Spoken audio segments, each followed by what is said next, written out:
Hola, buenas tardes. Les doy la bienvenida a esta tercera actividad en el marco de la exposición Chile Cromático más Latam. Mi nombre es Pía Basso, soy la coordinadora general del área de cultura digital de Fundación Telefónica Movistar. Les cuento que hoy día estamos con Marcelo Flores. Él nos va a llevar a conocer y disfrutar y meternos en lo que son los desafíos de la fotografía en las zonas polares, tanto en el polo norte como en el polo sur. Él ha tenido mucha experiencia y va a ser muy enriquecedor conocer estas vivencias de Marcelo contadas desde su punto de vista. Les voy a contar un poquito de Marcelo, porque él no es fotógrafo, sino que su vida profesional lo ha llevado a dedicarse a la fotografía como una forma de respaldar su trabajo. Es biólogo marino, doctor en medicina de conservación y además académico. Durante su formación profesional ha realizado investigación científica enfocada en la conservación de aves y mamíferos marinos a lo largo del territorio nacional, incluyendo las islas oceánicas y la Antártica.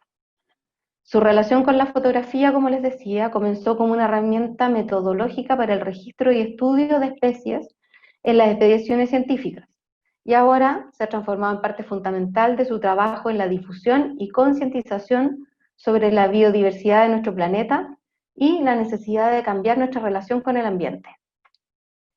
En los últimos años ha conjugado su carrera académica con el trabajo de guía a bordo de cruceros de expedición en las regiones polares, y recientemente se ha integrado al Bird Ecology Lab de la Universidad Austral de Chile y está participando en diversos proyectos de investigación con diferentes grupos de aves. Antes de darle la palabra a Marcelo, les comento que en la parte inferior de la pantalla está disponible la sección para preguntas. Las vamos a responder al final de la presentación de Marcelo. Y también les recomiendo activar el modo para todos los participantes en el chat, de manera que los demás participantes del webinar puedan saber lo que ustedes están comentando y hacerlo más interactivo. Ahora te doy la bienvenida de nuevo, Marcelo, y toda tuya la pantalla. Muchas gracias, Pia. Vamos a compartir esto. Por favor, me dicen si se ve completamente. ¿Se ve ahí? Sí, se ve perfecto, Marcelo. Perfecto. Bueno, muchas gracias nuevamente, Pia, y muy buenas tardes a todos los participantes. Para mí es un placer, un honor estar en este selecto grupo de fotógrafos que están compartiendo sus experiencias a través del espacio Fundación Telefónica. Y yo lo que les quiero contar esta tarde muy brevemente es cuáles son las consideraciones para fotografiar en las regiones polares, regiones que por sí nosotros vemos muy distantes, muy lejanas a nuestra realidad, pero que en realidad ofrecen oportunidades sin igual en el resto del planeta como para poder hacer fotografía de naturaleza y además vivir una experiencia que sea única, no solamente desde el punto de vista fotográfico y estético, sino que también una experiencia completa desde el punto también emocional, visual, sensorial. Entonces yo quiero transmitirles un poco de esto a través de mi fotografía, que como decía, mi formación es de científico, por lo tanto yo sí o sí tengo que hablar un poquito de ciencia siempre y hacer el vínculo, porque todo lo que estamos observando, no solamente en las regiones polares, sino que en todos los lugares que visitamos, tienen una razón y es lo que tenemos que tener en consideración, sobre todo en los tiempos actuales afectados por una pandemia.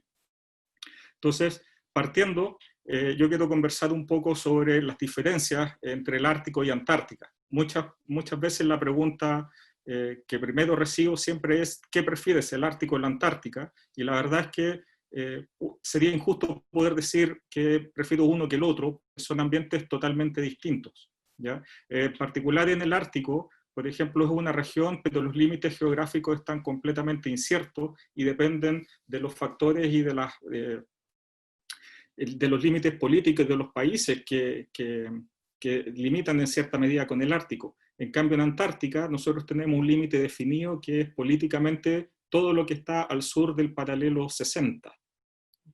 En el Ártico también tenemos que la altura máxima del hielo sobre el océano Ártico es de apenas 1 metro, mientras que en Antártica es aproximadamente 30 metros sobre el nivel del mar, y la altura mayor que hay en Antártica, eso es una montaña de 2.800 metros. También existe una gran diferencia entre lo que podemos observar en términos de icebergs, porque en el Ártico generalmente son muy pequeños y se miden por eso en metros cúbicos, mientras que en Antártica tenemos estos icebergs que son gigantescos y se miden en kilómetros cúbicos. También en el Ártico tenemos la presencia de mamíferos terrestres, tenemos renos, zorros, mientras que en Antártica no existe ningún mamífero terrestre. Diferencias en temperatura: la temperatura promedio en el Polo Norte es de 18 grados bajo cero, mientras que en Antártica es de 50 grados bajo cero. Y obviamente, como decía al comienzo, las reclamaciones del territorio en el Ártico están hechas por los países circundantes. Canadá, en cierta medida Alaska, Rusia, Noruega, tienen reclamaciones en el Ártico, mientras que Antártica está sujeto por el Tratado Antártico, del cual Chile es uno de los primeros firmantes, ¿ya? Y que dice que es un continente dedicado exclusivamente a la paz y a la ciencia. Y sobre eso también quiero referirme más adelante. Sin embargo, estas dos regiones polares tienen también cosas que comparten. La explotación, las principales expediciones para ver qué es lo que había en estas regiones polares venían de la mano con la búsqueda de nuevos lugares para la explotación de ballena y de recursos naturales, ¿ya? También en la búsqueda de recursos minerales, el prestigio nacional y la adquisición de territorio, como fueron las grandes expediciones a finales de 1800 y comienzos de 1900, en que países como por ejemplo Noruega estaban buscando adquisición de territorio y prestigio nacional, personas como Scott Amundsen o Shackleton, que son probablemente algunos de los que ustedes han escuchado. También son los mayores controladores del sistema de clima global. A mí me gusta una frase que tenemos que ojalá ponerle mucha atención, y que dice que las regiones polares son el aire acondicionado de nuestro planeta y ya se echó a perder. Y si no lo recuperamos, no lo reparamos, en realidad vamos a sufrir muchísimo. Y por lo mismo, ambos están muy afectados por el cambio climático, pero sobre todo el Ártico. También es importante destacar que la principal diferencia entre el Ártico y la Antártica es que la Antártica es un continente rodeado por mar, mientras que el Ártico es un mar rodeado por continentes. Y eso hace que todo el funcionamiento sea distinto. Y aquí, un poco en los círculos amarillos, yo les destaco las áreas que son la península antártica, abajo, y el archipiélago de Svalbard, que pertenece a Noruega, en la zona del Ártico, que son donde yo me realizo todas las expediciones y donde principalmente son las fotografías que ustedes van a ver. Aquí una imagen también para que ustedes puedan ver a mano izquierda, una vista desde el Polo Norte, donde está el archipiélago de Svalbard, y si ustedes se fijan, el océano Ártico es un océano, como decía, rodeado por continentes, y que esta masa de agua se congela y se descongela en invierno y verano. Y la imagen del archipiélago de Svalbard, que muestra las distintas islas que lo componen.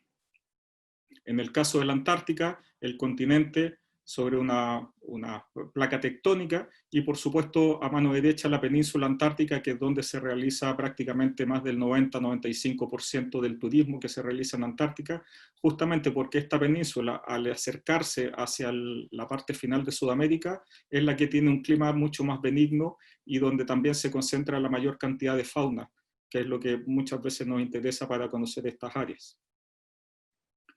Entonces, ya habiendo un poco definido cuáles son estas áreas, yo llamo que lo que se realiza en Antártica y en el Ártico es fotografía de oportunidad. ¿Esto por qué? Porque cada día es una sorpresa.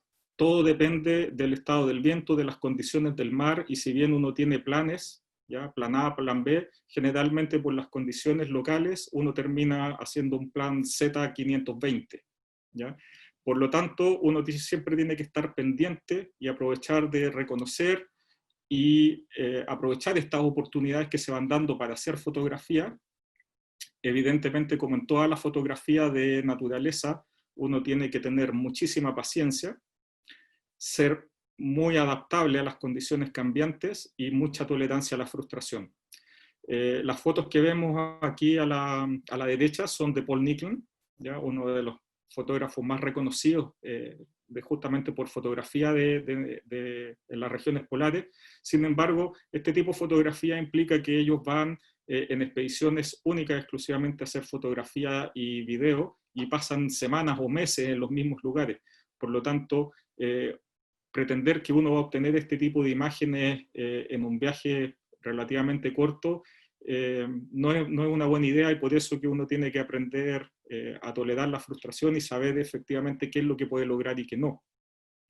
Obviamente la preparación es clave, hay que ser muy perseverante porque uno puede lograr, si bien son escasos estas oportunidades, hay que aprovecharlas, hay que ser perseverante y por supuesto tener la suerte de poder encontrar la fauna en el momento en que uno está y en el tiempo en que uno está, sobre todo en tierra. Aquí yo les quiero mostrar un par de videos cortitos, a ver si funciona.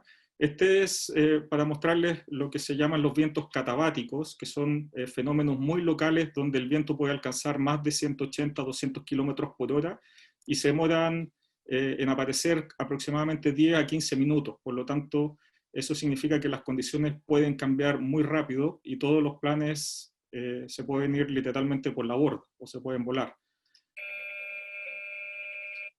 Solamente para ilustrarles que efectivamente en estas condiciones, si bien estamos muy cerca de la costa, a menos de 3 kilómetros de la costa, realizar una operación ahí es prácticamente imposible, ¿ya? Y eso nos obliga a adaptarnos, como decía, y a buscar otras alternativas para poder registrar estos momentos, que también son parte del ecosistema antártico. Y en el caso del siguiente video, es mostrarles las condiciones en el Ártico, que cuando a uno le preguntan, bueno, ¿cómo es estar allá en una latitud tan alta? Generalmente estamos sobre los 80 grados de latitud norte. Uno dice, bueno, lo principal y que uno afecta es que el sol no se pone nunca. Y esto usando la aplicación de Photopills. Si ustedes siguen la línea amarilla, van a ver la posición del sol a lo largo de las 24 horas y ven que no hay noche. Entonces eso también permite que a las 2 de la mañana, a las 3 de la mañana, si se observa fauna, si aparecen ballenas, aparecen osos polares, en realidad todo el mundo sale de sus cabinas y aprovecha la instancia porque están las condiciones para hacer fotografía las 24 horas.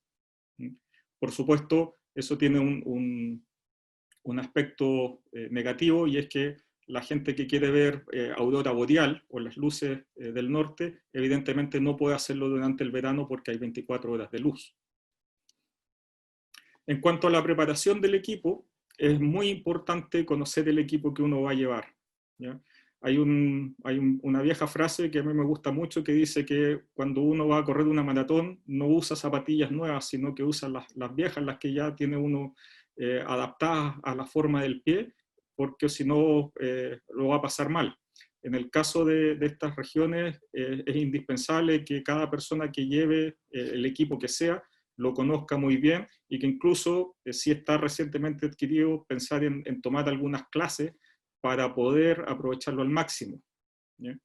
Adicionalmente, hay que obtener la información previa de los lugares. Generalmente todos estos viajes a Antártica o al Ártico ofrecen un itinerario que, si bien está sujeto a cambios, nos permite saber a priori cuáles son los puntos más llamativos, los highlights de cada uno de estos lugares, y por lo tanto uno sabe a priori qué es lo que podría encontrar y qué no, ¿ya? Por eso saber cuál es la fauna y la flora presente, los sitios históricos también. Cuando hablo de ropa y de elementos de abrigo, no me refiero a tener capas ni parcas muy gruesas, sino que algo tan sencillo como un gorro y guantes, que nos permitan aguantar el frío en las manos, el frío en la cabeza, y que podamos estar un poquito más de tiempo afuera para poder obtener las fotografías que queremos, ¿ya? Y obviamente la idea es que todas las personas, y no solamente para las regiones polares, sino que en términos de poder ir a fotografiar a un humedal o a una playa o a un bosque conocer un poco sobre la biología y el comportamiento de la fauna, porque así nos permite anticipar. Y cuando hablo de anticipación, es mostrar algunas imágenes como obtener imágenes como las que voy a mostrar en la siguiente diapositiva. Voy a ir ahí, después vuelvo, ¿ya? La foto de la izquierda, ustedes ven a una escúa que se acaba de robar un polluelo de pingüino papúa desde el nido y se lo lleva para depredarlo. Entonces este comportamiento es bastante usual, sobre todo al final de la temporada cuando los polluelos están bastante crecidos, y el comportamiento de las escuas no es algo que sea muy difícil de observar, sino que uno ve cuáles son todas las técnicas que van ocupando estos animales hasta que logran su cometido. Por lo tanto, si uno está pendiente y uno sabe reconocer estos movimientos, efectivamente puede capturar imágenes como la de la izquierda. Y al mismo tiempo la imagen de la derecha también. En este caso eran 2 orcas hembras con 3 crías, una más juvenil, que estaban parte de una manada y un grupo de orcas se fue a molestar a una ballena jorobada, y en realidad una orca contra una ballena jorobada en realidad no va a pasar mucho. Sin embargo, hacia el otro lado estaban estas orcas persiguiendo un pingüino, y evidentemente uno sabía que algo podía pasar. Entonces, a pesar de que estaban todos principalmente enfocados en las en las orcas con la ballena, yo les pedí y les dije, aquí puede pasar algo, y efectivamente las crías finalmente cazaron este pingüino, y si bien la fotografía es un poco fuerte, nos muestra también que se pueden obtener estos registros cuando uno sabe y puede anticipar el comportamiento animal. En términos de las consideraciones sobre el equipo, la velocidad tiene que ser alta, generalmente asegurar que la cámara tenga velocidades sobre 1 partido por 1000, ojalá incluso más, 1 partido por 2000, para poder asegurar y congelar estos momentos que se ven, sobre todo en la fauna que se está moviendo como ave en vuelo, ¿ya? Usar ISOs altas, ¿ya? Obviamente esto va a depender de la cámara, y por supuesto de los programas, de los software que podamos tener para hacer el revelado digital a posteriori y trabajar ese ruido, pero un ISO alto también nos va a permitir poder obtener mayores velocidades y trabajar con menores cantidades de luz. La profundidad de campo, obviamente eso lo podemos variar en terreno, dependiendo de cuál sea la composición que estemos haciendo. Pero, por ejemplo, también es importante considerar que uno siempre tiene que sobreexponer para que la nieve realmente quede blanca. Si no sobreexponemos, la cámara va a hacer una evaluación matricial y probablemente las fotos después van a quedar con la nieve un poco más de color gris. También tenemos que sobreexponer para las fotos de aves en vuelo contra el cielo, para que efectivamente no se vea un objeto oscuro. Y siempre, ahora que la fotografía digital nos permite mirar el histograma como la imagen que tenemos a la inferior derecha, y asegurarse de que justamente no estamos quemando las zonas blancas, que es lo más predominante en las regiones polares. En términos de fotografía de paisajes, obviamente ambos extremos, ambos polos ofrecen características que son bastante diferentes. En este caso ustedes tienen una imagen de una panorámica en uno de los fiordos de Svalbard, pero el contraste con la cantidad de montañas y de blanco que existe es muchísimo menor en el Ártico que en Antártica, ¿ya? Pero tenemos la ventaja de que tenemos 24 horas de luz, por lo tanto podemos siempre buscar cuál es el mejor lugar para fotografiar, cosa que en Antártica es mucho más difícil. Y obviamente en ambas regiones tenemos especies que son las carismáticas, las que todo el mundo quiere ver, ¿ya? En este caso, un par de fotografías de osos polares, porque esa es una de las características o de las preguntas que son más recurrentes. ¿Dónde se pueden ver osos polares en el Ártico? Y la respuesta es literalmente en cualquier parte, porque estos animales se mueven muchísimo y uno nunca sabe dónde los va a encontrar. Entonces eso nos hace que estemos siempre buscando y siempre preparados en caso de que aparezcan. Si ustedes se fijan en las imágenes, en la imagen de la izquierda, ustedes pueden ver un poco que este animal estaba descansando perfectamente sobre un pedazo de mar congelado a la deriva en uno de los fiordos, y obviamente por la posición del cuerpo uno sabe inmediatamente que el animal estaba completamente relajado, que pasan muy, no tienen mucha interacción con las personas, y justamente porque son animales peligrosos uno también mantiene protocolos de seguridad que hacen de que sea seguro para el animal en sí y para los pasajeros también. En la fotografía del lado derecho, ustedes pueden ver también este caso era una osa polar, que luego de llegar a las cercanías del barco y oler para saber qué era lo que estaba invadiendo su territorio, se relajó, se estuvo rascando un poco contra la nieve y después nos regaló varias postales muy bonitas y después se siguió con su camino.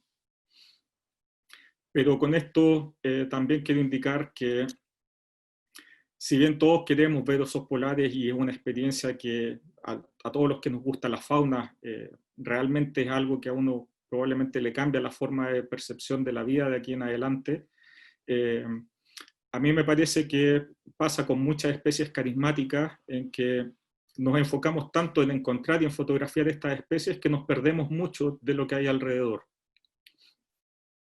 Y en este caso a mí me gusta usar la analogía de que uno no compra una torta para comerse la guinda que viene encima. Entonces las regiones polares ofrecen tanta variedad de aspectos, no solamente en la geología, la glaciología, la historia, por supuesto, la fauna, la flora, que finalmente uno tiene que aprovechar todo, que cuando ve estos animales carismáticos sea realmente la guinda de la torta. Y eso pasa también, si me permiten la comparación, pasa en lugares como, por ejemplo, acá en Chile, la Reserva Pingüino Humboldt, ahí en Punta Choros, Chañaral de Aceituno, donde mucha gente va a ver ballenas. Y si no ven ballenas se decepcionan muchísimo. Sin embargo, es un área que tiene una riqueza, una diversidad de aves, pingüinos, lobos marinos, nutrias, delfines, etcétera, que hace que en realidad justamente la ballena sea el regalo final de una experiencia completa y no solamente el foco.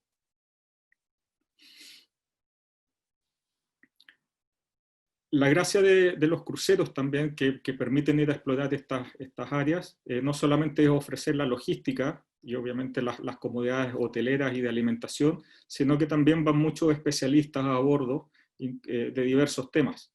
Entonces, eso asegura que cuando se hacen avistamientos, no solamente, como decía anteriormente, en términos de seguridad, sino que también el comportamiento, y permite que para la gente que le gusta la fotografía tener varias posibilidades de registrar estos momentos. En este caso, ustedes ven una osa con su cachorro, que en realidad ya está a punto de ser expulsado. Ese cachorro tiene aproximadamente 2 años y medio de edad, y venían cruzando por las montañas.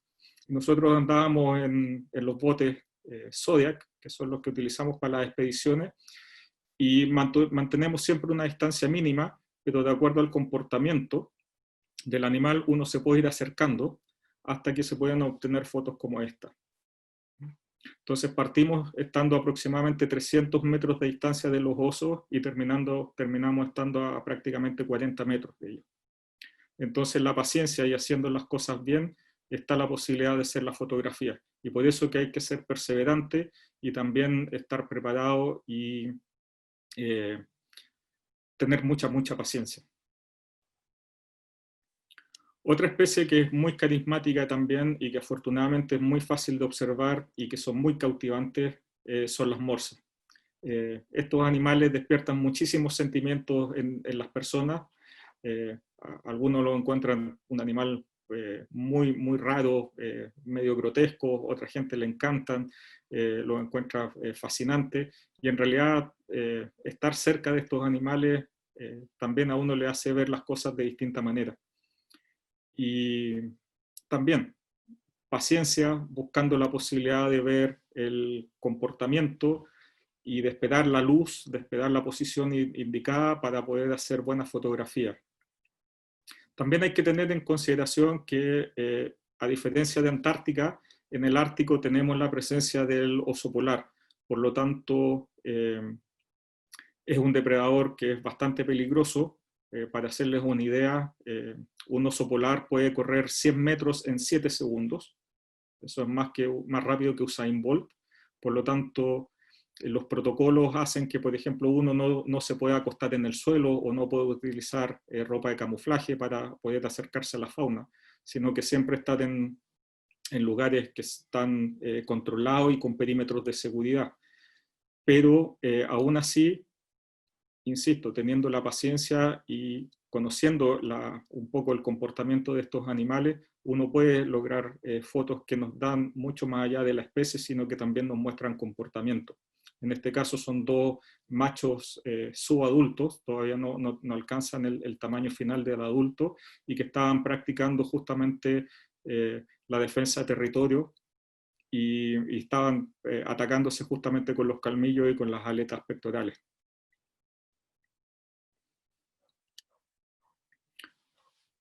Otra especie que es muy carismática del Ártico también es la que nosotros conocemos como foca barbada, y que es una especie que solamente se puede observar en el Ártico, y que depende muchísimo del hielo, porque tiene sus crías sobre el hielo marino. Pero si ustedes se fijan, la coloración de la cabeza es bastante particular, tiene este color anaranjado. Y esto lo ocupo para ejemplificar que cuando uno conoce un poquito más de la especie y del contexto de por qué está ahí, a mi juicio la experiencia vale mucho más. En sí, la fotografía y la especie ya son un tremendo plus en términos de fotografía, pero probablemente si ustedes se quedan con esa información va a estar bien. Pero si yo les cuento un poquito que esta especie se alimenta de principalmente moluscos, de almejas, y que estas almejas se entierran en el fango en los fiordos de Noruega, en los fiordos de Svalbard, y que la geología de las montañas de Svalbard, las montañas son muy ricas en hierro. Por lo tanto, estas focas, cuando meten la cabeza en el fango para sacar las almejas, se les pega este polvo de hierro en los pelos de la cabeza, y cuando salen a descansar al hielo, con el aire se oxida y forma esta coloración. Entonces, obviamente, desde mi perspectiva, y espero que lo compartan conmigo, al saber esta explicación, la foto tiene un poquito más de valor que solamente la parte estética. Fotografía de oportunidad es porque generalmente la fauna no avisa cuándo va a aparecer, dónde va a aparecer y qué es lo que va a hacer, ¿ya? Por eso hay que estar muy preparado. En la fotografía de la izquierda ustedes ven un zorro ártico con su pelaje oscuro porque es verano, y este animal se acaba de robar un huevo de una de las aves marinas que nidifican en los acantilados, y es lo que lleva en la boca para enterrarlo, para tener alimento cuando venga el otoño y el invierno. Y a la derecha, una de las aves, probablemente una de mis favoritas, es el frailecillo puffin, que si bien en Noruega la cantidad que existen es muy baja en comparación a otros lugares donde están las colonias más grandes como Islandia o Escocia, siempre es una maravilla por los colores que tiene, y uno nunca sabe dónde los va a encontrar también. Entonces, como digo, es una fotografía de oportunidad y de saber aprovechar los momentos.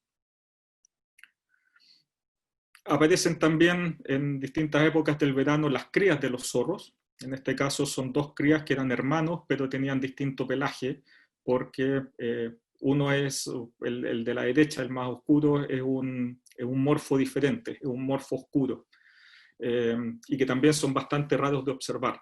Pero así como nosotros, ellos también son bien curiosos, y nuevamente teniendo paciencia y sabiendo cómo acercarse, y manteniendo las distancias, efectivamente uno se puede sentar y hacer este tipo de fotografía. No es raro ver zorros en los distintos lugares que se visitan en Svalbard, por lo tanto, esta es una de las especies que más agrada fotografiar y que es fácil de encontrar. Para darle una idea de la fauna y de la cantidad de animales que estamos viendo en estos lugares, así como en Antártica hablamos de varias colonias de millones de individuos. En el Ártico también existen colonias de nidificación que hablamos de aproximadamente sobre 80.000, 100.000 parejas que están reproduciéndose al mismo tiempo. Y este es un lugar que se llama Alkefelet, y que probablemente alguno de ustedes pudo haber visto en los documentales de BBC, que es donde justamente las crías de esta especie, que es el arao de Brünig, cuando están a punto de terminar su desarrollo, básicamente lo que hacen es que dejan el nido y saltan al vacío y empiezan a planear para llegar al mar.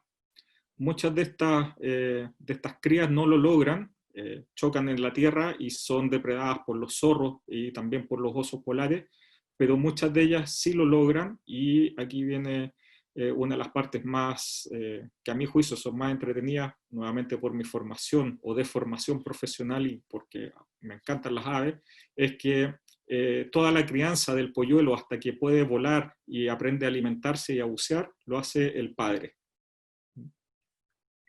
Entonces son también distintas adaptaciones a vivir en un ambiente que es bastante extremo. Y aquí lo que ustedes ven obviamente son todos los puntos negros en la fotografía. No es un sensor sucio, sino que son todas las aves que están volando, yendo y viniendo de la colonia a alimentarse. También las expediciones en bote nos permiten poder revisar y acercarnos a especies un poco más sociables, como estas gaviotas glaucas. Para hacerles la idea, son un poco más grandes, yo diría que 1,5 veces una gaviota dominicana, la típica gaviota que vemos en todas las playas y caletas de la zona norte y centro de Chile. Y es uno de los depredadores más importantes en términos de aves, porque también depredan sobre otras aves más pequeñas. Cuando uno va navegando también, las bandadas de aves que van al lado del barco nos permiten también ir fotografiando y haciendo un poco más de fotografía artística.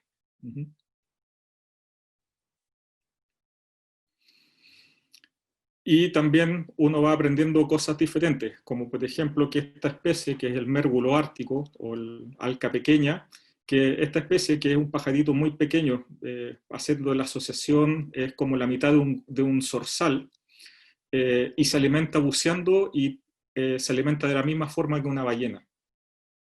Entonces, nuevamente, cuando uno va observando esta ave y aprendiendo un poco sobre su biología, sobre su comportamiento, hacen que la experiencia sea mucho más enriquecedora que solamente el logro fotográfico.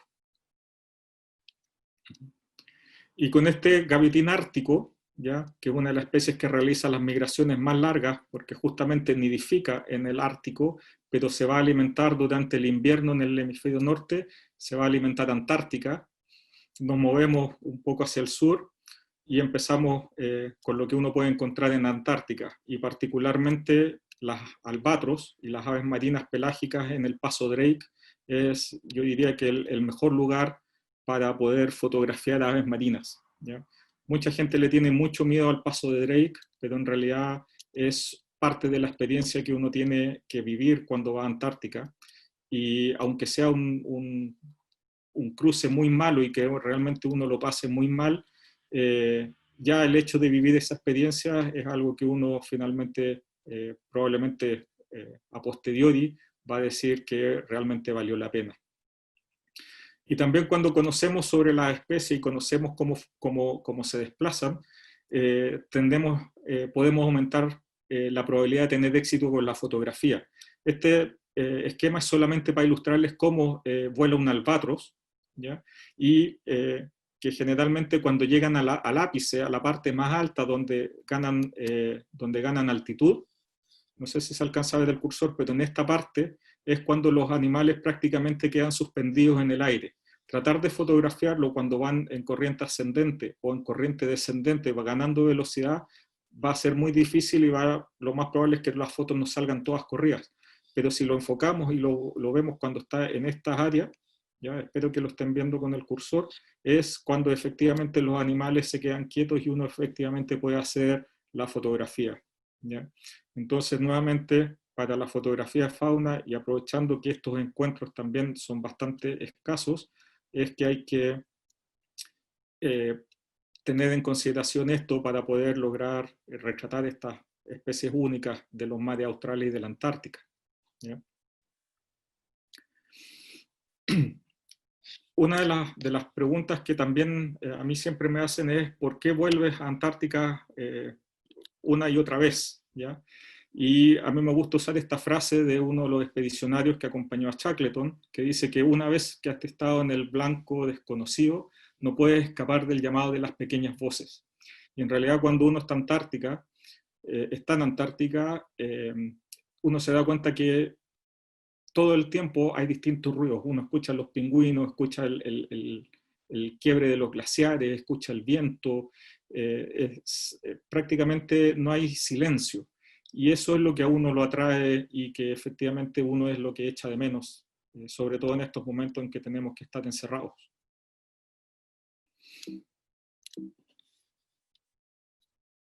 Obviamente, así como en el Ártico tenemos los osos polares y las morsas, en Antártica tenemos los pingüinos, ¿ya? Y obviamente tenemos una cercanía muy grande porque podemos reflejar actividades o acciones o comportamientos humanos, los podemos ver reflejados en el comportamiento de estos animales, partiendo por cómo caminan, ¿ya? Sin embargo, teniendo en consideración qué es lo que uno quiere ver, qué es lo que uno quiere fotografiar, también va a permitir que uno pueda hacer la elección de en qué momento de la temporada puede visitar estos lugares, ¿ya? Las temporadas empiezan en octubre, terminan en marzo, pero si uno quiere hacer fotografía como la de la izquierda con los polluelos, en general las últimas semanas de diciembre, las primeras semanas de enero son las fechas más indicadas, ¿ya? Si uno quiere ver pingüinos sobre hielo, como la fotografía a la derecha, donde la mayor parte del mar está congelado, tiene que hacerlo al inicio de temporada en octubre, ¿ya? Y si a uno le gustan mucho las ballenas, evidentemente tiene que hacerlo al final de temporada, en prácticamente finales de febrero o marzo, cuando está la mayor productividad del océano y las ballenas se están alimentando para realizar su migración hacia el Ecuador. Como decía al comienzo también, el tamaño en relación al Ártico con respecto a los icebergs no tiene comparación. Y en este sentido, la gente que quiere hacer este tipo de fotografía tiene que darle prioridad a Antártica, porque en este lugar son donde se ven estos pedazos de hielo que son monumentales y que permiten también hacer fotografía de paisaje porque las formas son todas completamente distintas. Uh-huh. El acercamiento con las ballenas también es muy fácil. A final de temporada hay bastantes ballenas y estas se están alimentando, por lo tanto se preocupan muy poco de los barcos y de las personas que están visitando, por lo tanto también uno puede hacer fotografía que muestre un poco el comportamiento de alimentación que tienen estos animales. Obviamente la foto de la cola o del soplo es algo que todos buscamos, pero también este tipo de fotografía que nos muestra un poquito más de por qué las ballenas están en Antártica. Icebergs tabulares, que son los que se desprenden de los campos de hielo y que tienen estas formas cuadradas y que son inmensas. Otro tema también importante que es con la luz, es que en Antártica los atardeceres, los amaneceres son mucho más atractivos para la fotografía que en el Ártico, justamente porque en Antártica no se llega tan al sur como tan cerca del polo como lo hace uno en el Ártico, y por lo tanto sí tienes horas de mayor oscuridad. Buscar comportamiento es algo que yo he ido aprendiendo en los últimos años a reconocer en la fotografía y creo que le han dado un plus que uno también es mucho más llamativo cuando encuentra algo, cuando se está viendo que está pasando algo en la foto más que la fotografía o el retrato del animal per se. En este caso, hubo una cría de lobo fino antártico descansando sobre los remanentes de la planta ballenera en la isla Decepción. Probablemente esto fue parte de esta maquinaria fue parte de los hornos donde justamente cazaban a los lobos marinos, les sacaban la piel y los hervían para sacar el aceite que utilizaban en Europa para las luminarias públicas, entre otras cosas, ¿ya? Entonces esta posibilidad de retratar por decirlo de alguna manera, la resurrección de las especies que estuvieron a punto de extinguirse producto de nosotros y que están volviendo a utilizar los ambientes que nosotros les hemos quitado, a mí me llama mucho la atención y es un poco el mensaje que quiero transmitir también con mi fotografía, ¿ya? No solamente la especie. Evidentemente también la posibilidad de hacer fotografía de gran angular, es algo que aprendí recientemente con un tremendo fotógrafo y amigo, Rodrigo Moraga, y eso también me hace reflexionar que el equipo que uno tiene que llevar, sobre todo a Antártica y al Ártico, idealmente serían 2 cámaras con 2 lentes, uno que sea un gran angular y otro el tele para la fotografía de fauna en mayor distancia. En mi caso personal, yo solamente tengo una cámara y ando con 2 lentes, pero muchas veces en que no se puede por las condiciones, por el mar, por la arena, no se pueden cambiar los lentes y uno se fuerza a hacer toda la fotografía con un solo tipo de lente, lo que genera un desafío para el fotógrafo también. Como decía, esa es una gran enseñanza de Rodrigo.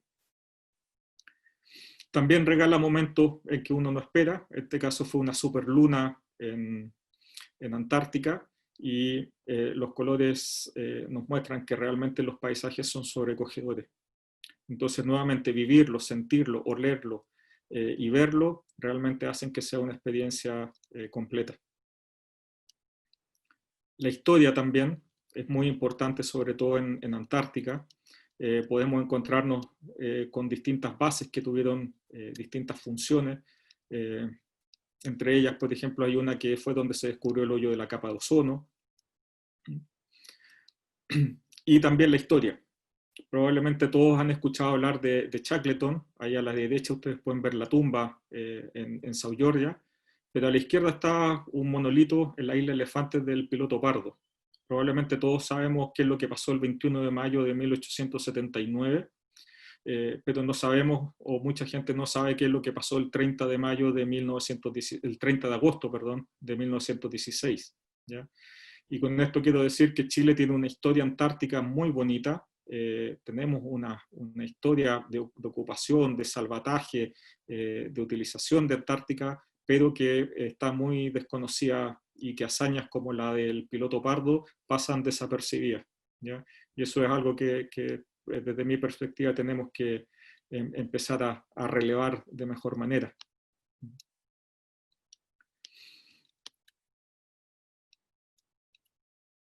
Los reflejos también nos permiten muchísimo más en Antártica, hay mejores condiciones, yo diría, que en el Ártico, producto de que hay menor viento usualmente, y que nos permite hacer fotografías de reflejos o poder hacer fotografías como la de la izquierda para efectivamente demostrar que lo que uno ve de un iceberg es realmente 1/8 del tamaño completo.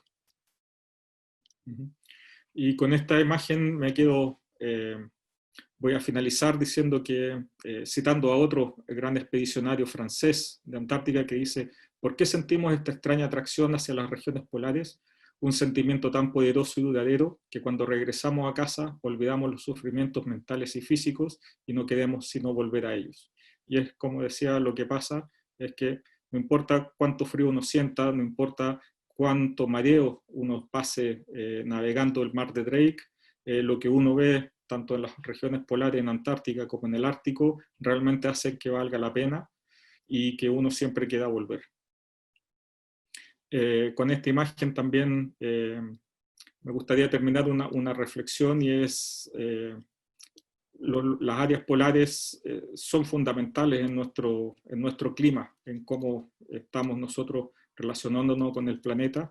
Es un continente, en caso de Antártica, dedicado a la paz y a la ciencia, y es algo que podríamos replicar en el resto del planeta.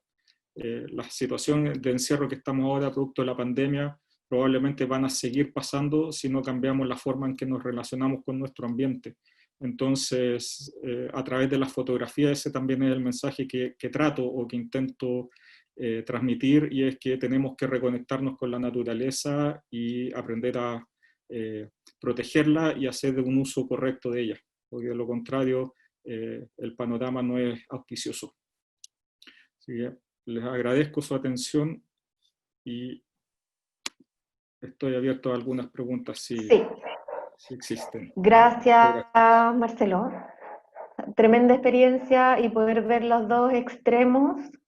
Uno, en realidad, el Ártico, por lo menos para mí, era algo bastante desconocido. O sea, uno como que, nada, no, es impresionante ver y también hacer patente las diferencias entre un extremo y el otro. Hay tres preguntas Ujú. que yo las tengo anotadas aquí. La primera es de Franco Ferreira y dice, buenas tardes, y pregunta a propósito del primer video que mostraste, ¿qué genera estos vientos catabáticos repentinos? ¿Tú sabes? Sí, muchos saludos a Franco, eh, estudiante de biología marina, gran colega. Y sí, la respuesta es que cuando hay días soleados, días muy bonitos en Antártica con poco viento, producto de la radiación solar, se calienta el aire que está inmediatamente encima del océano, ¿ya? Pero no hay que olvidar que tenemos montañas con glaciares, entonces este aire caliente en algún momento busca algún área para escapar, y generalmente lo hace a través de salir en forma vertical, y como el aire necesita, el espacio necesita ser llenado, este aire, este bolsón de aire caliente que se escapa hacia las capas altas de la atmósfera, es llenado con viento que viene desde los glaciares, ¿ya? Y que por densidad baja muy rápido por los glaciares y llega inmediatamente a la orilla del mar. Entonces, por eso que el fenómeno es tan brusco y, como decía, puede durar varias horas, pero el momento en que se gatilla puede ser solamente 10 minutos o 15 minutos. Por lo tanto, eso hace que en lugares como South Georgia o en algunas partes de la península antártica haya que tener extremo cuidado al realizar las expediciones, porque si a uno lo pilla en un bote de goma o lo pilla en tierra, puede quedar varado en condiciones extremas. Y son absolutamente impredecibles, o sea, no es que tú puedes tenerlo dentro de tu mapeo de lo que va a ser el día que te puede tocar, es No, no. sorpresa. Uno puede leer algunas formas, por ejemplo, revisar cómo se están moviendo las nubes en las cimas de las montañas, pero cuando uno ya se da cuenta inmediatamente que están estas señales es porque ya vienen en camino y por lo tanto Es uno porque dice, ya, ok, claro, hay que evacuar. Claro, ya no hay nada más que hacer ahí. exacto. Ya, entonces, ojalá Franco haya quedado 100% clara la respuesta a tu pregunta. Hay otra pregunta de Lilia Flores y pregunta, ¿cuál es la proporción entre error y éxito con las fotos en alguien experimentado en este tema? Ufa. Muy buena pregunta, la tía Lili, por si acaso. Ok. Eh, sí, a ver, algo que no mencioné y que voy a mencionar ahora es que también uno de los parámetros de la cámara es que uno saca en el modo ráfaga, ¿ya? Con esto uno aumenta la posibilidad de hacer la fotografía y que esté en el foco. Hay que considerar que muchas veces uno está en barco, el barco se está moviendo, está en un bote que también se está moviendo y el animal a su vez también se está moviendo.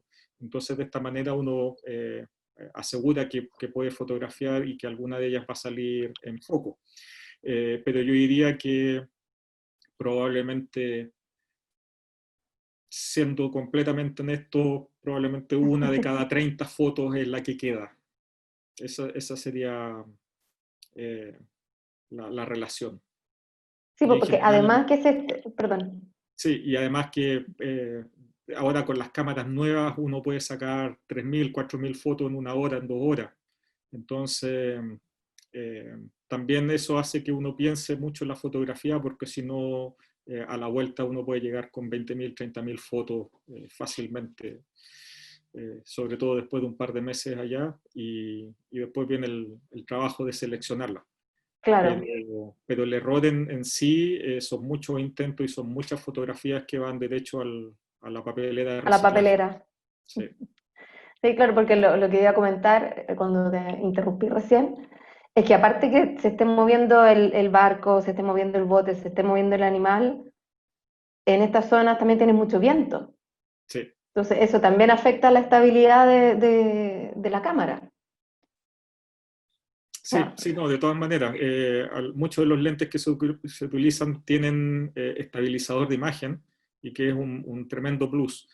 Muchas veces uno se acerca a las colonias de pingüinos y estos están en la orilla, y con el oleaje uno va, sube, baja, el bote Ajá. se mueve, y en realidad poder hacer la fotografía a un objeto que está estático cuando uno se está moviendo hace que en realidad uno tenga que sacar muchísimas fotos. O sea, un buen tip es el lente con estabilizador. Sí, sí, y como decía inicialmente, conocer el equipo, porque estas Claro. posibilidades, en realidad, por ejemplo, en el caso de los osos polares, en el caso de las orcas, son avistamientos que son muy, muy esporádicos. Uno nunca sabe cómo los va a ver y en realidad sería una pena tremenda que por no conocer el equipo, por no tener bien los parámetros, uno se pierda esas fotografías que son parte importante del recuerdo de esta experiencia. Claro, ¿y Entonces, de por qué fuiste? exacto, exacto. Entonces, por eso mismo es que uno teniendo los parámetros y sabiendo cómo funciona la cámara, uno y teniendo la ayuda del estabilizador de imagen y otras, como la ráfaga, uno puede aumentar las chances de tener éxito. Ya, perfecto. Y voy con la última pregunta que también es de Franco Ferreira. Pregunta si has notado un aumento en la dificultad de hallar las especies que buscan fotografiar en las expediciones debido al cambio climático. La ¿Es más difícil respuesta, ahora? la respuesta es sí, pero no podría atribuirlo directamente al cambio climático, porque aquí hablo como científico, es que mi cantidad de observaciones son muy pocas como para poder hacer un juicio, como permitir más que una opinión. Pero hemos visto en los pocos años que hay mucha movilidad, sobre todo en Antártica, con las colonias de pingüinos, se están desplazando muchísimo. ¿Ya? Hay especies que uno tiene que viajar muchísimo más al sur ahora para poder encontrarlas, y eso probablemente porque las temperaturas están subiendo en la península y cada vez necesitan más frío. Tenemos también que hay lugares que no se tenía acceso producto de que siempre estaba el mar congelado y ahora estamos encontrando acceso, especialmente en épocas tempranas de la temporada, y eso también llama mucho la atención. En el Ártico también se está viendo que hay mucho desplazamiento de animales y que están cambiando el comportamiento. Particularmente en los últimos 2 años han salido muchos trabajos de que los osos polares, por ejemplo, están cambiando su dieta. Al haber menos hielo, hay menos focas y tienen que buscar otros ítems para alimentarse. Y están, por ejemplo, comiéndose los gansos, ya que obviamente no es lo mismo, es como eh, ya que venimos saliendo el 18, es como comerse una parrillada y comerse una mata de apio.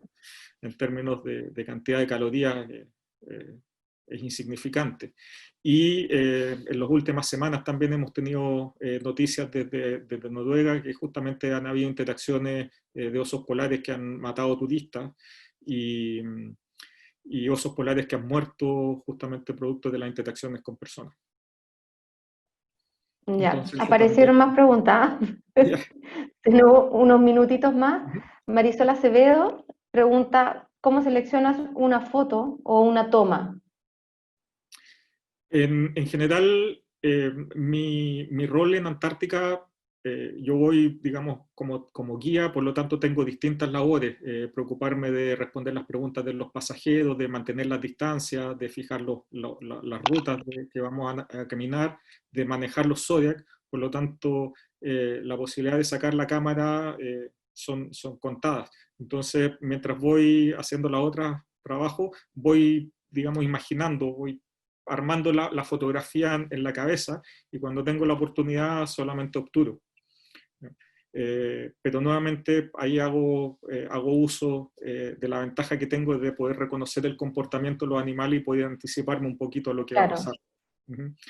También, perfecto. obviamente, viendo muchísimas fotografías de otros fotógrafos, de gente que trabaja en regiones polares, colegas, amigos que también han visitado el área, y que viendo fotografías también a uno le cambia la visión.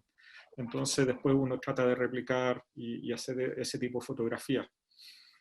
Claro, tienes una idea más o menos de lo que quieres conseguir. Exacto. No sé si voy a decir bien el nombre, si lo digo mal que me perdone. Nabil, Nabil, Nabil Atik, Nabil Atik. gran amigo nos conocimos justamente arriba de un crucero. Ah, perfecto. Bueno, parece que tiene ganas de otro crucero porque pregunta, ¿cuándo piensas que las expediciones a las regiones polares van a reempezar? Eh, Bueno, acabamos de recibir la información de que toda la temporada de Antártica 2020-2021 está cancelada, por lo tanto estamos cruzando los dedos para que vacuna mediante o algún tipo de tratamiento se pueda retomar la temporada del Ártico 2021. Esto sería probablemente junio 2021 y si todo sale bien, Antártica 2021-2022 estaría funcionando. Ya, perfecto. Me había saltado una pregunta, perdón, Liliana Cáceres. Es un comentario y termina con una pregunta. Dice, buenas tardes, como profesora de arte te felicito por tu trabajo. Me parece que estas imágenes permiten una tremenda reflexión frente al mundo que estamos construyendo o destruyendo. ¿Cuál podría ser nuestro aporte según tu perspectiva? A ver, el aporte es muy sencillo, es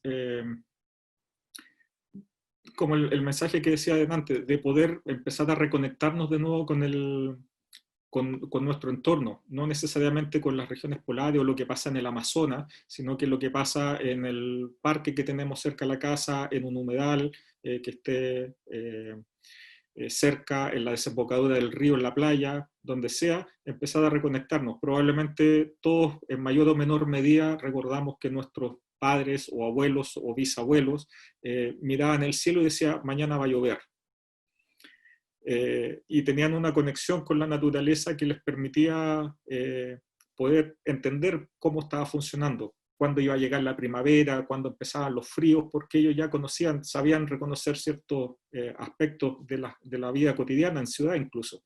Y eso se ha perdido. Hoy en día estamos completamente desconectados de la naturaleza, vivimos en ciudades que son completamente de cemento y no sabemos lo que pasa. Y eso es lo que tenemos que reconectar para que cosas como esta pandemia, que son producto de la interacción y de cómo nosotros estamos interactuando con los ecosistemas, cambien. Si no, lo que se augura es que tengamos más virus, más pandemias, más frecuentemente, y ya vemos que los países, incluso las potencias mundiales, no son inmunes al desastre económico y social que atraen. Entonces, el panorama no es bueno, entonces el llamado es a reconectarnos con la naturaleza desde nuestra propia realidad. Claro, con respeto. Me acordé cuando hablaste de antiguamente que la gente como que podía reconocer fenómenos de la naturaleza, me acordé del norte claro, sur oscuro, aguacero seguro de mi abuela, me vino al tiro así como a Claro, la cabeza. yo me acuerdo haber escuchado a mis abuelos decir también abril, lluvias mil. También, un Y hoy, clásico. y Y hoy ahora en en día, abril, 2 gotas, con sí, suerte. sí, claro. Entonces eso Mucha demuestra suerte. que eso efectivamente, el clima está cambiando y como decía, las regiones polares son el aire acondicionado y lo que pase nos va a afectar. Eh, Sin duda. Estamos al medio, andamos en la esta foguera. primavera va a ser muy calurosa, el verano va a ser muy caluroso y eso se lo debemos a lo que está pasando en los polos. Perfecto. Y la última pregunta que la voy a ocupar para aprovechar de ir cerrando es de Angélica Aguilar, que ya le respondieron por la sección de preguntas y respuestas, que pregunta dónde podemos volver a ver estas maravillosas fotografías. Hay dos cosas. Uno, Angélica, que puedes visitar nuestra web, que está puesto ahí en las respuestas, es espacio.fundaciontelefónica.cl, y ahí vas a encontrar la exposición de Chile Cromático, donde también hay fotografías de Marcelo y de otros 28 fotógrafos especializados básicamente en paisaje y naturaleza. Y las charlas, además, están quedando grabadas y también van a estar disponibles, o sea, se están disponibilizando en la misma página del espacio. Entonces pueden aprovechar de recorrer la exposición, háganlo con calma, cada fotografía se puede pinchar para verla más grande y además hacerle zoom una vez que la tienen pinchada para ver los detalles del ojo, del polluelo o de la mosca. Y además están las cédulas, que son esto, que en una exposición física son los cartelitos donde aparece el nombre del fotógrafo y el nombre de la fotografía, pero en este caso tienen además la historia de la fotografía contada por cada fotógrafo. En qué estaba, por qué hizo esa fotografía, si andaba en grupo, si estaba solo, si fue casualidad, si la buscó, si la intencionó. Entonces, para mí es una exposición que hay que tomarse el tiempo, recorrerla con calma, disfrutarla en familia, porque realmente las fotos son espectaculares, y aprovechar de ir viendo la parrilla de charlas. Van a ser 12 charlas en total de aquí a enero. Esta es la tercera, entonces de aquí a unos días más la charla de Marcelo va a estar disponible si la quieren revisar y ir poniendo pausa para ver mejor la fotografía. Sí. Y también los invito, si tienen Instagram, a revisar mi cuenta de Instagram, que hay también gran parte de las fotografías que mostré están ahí, y algunas que son que había revelado específicamente para esta charla, las voy a ir subiendo en los próximos días también.